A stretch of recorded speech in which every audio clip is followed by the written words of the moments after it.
এর ভিডিওটা খুবই ইন্টারেস্টিং, দেখে নাও। If 9 to the power x plus 1 is equal to 729, then the value of 2 to the power 2x plus 1 কত হবে? এখানে অপশনগুলো দিয়ে দিয়েছে। তাহলে অঙ্কটা শুরু করব কোথা থেকে? 9 to the power x plus 1 is equal to, আমরা 9 to the power x into 9 করতে পারি, এই যেহেতু প্লাস 1 আছে পাওয়ারে, তাহলে 9 to the power x into 9 is equal two কত বলে দিয়েছে? 729। তাহলে 9 টু দি পাওয়ার x কত? 9 to the power x is equal to 729 divided by 9।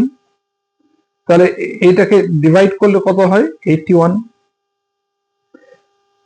তাহলে 9 to the power x is equal two 81। এটাকে আমরা জানি 81 হচ্ছে 9 স্কোয়ার। তাহলে বেসটা যদি সমান হয় তাহলে পাওয়ারটা কত দাঁড়ালো? 9 to the power x is equal two 9 square, তার মানে x is equal to 2।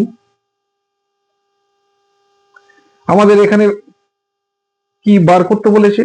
2 to the power 2x plus 1 is equal to 2 to the power 2 into x কত? 2 plus 1 is equal to 2 to the power 4 plus 1 is equal to 2 to the power 5। 2 to the power 5 মানে কত? 2 into 2 into 2 into 2 into 2।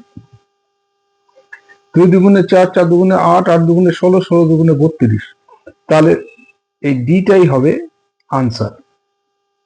ভিডিওটা যদি ভালো লাগে তাহলে like ও share করুন।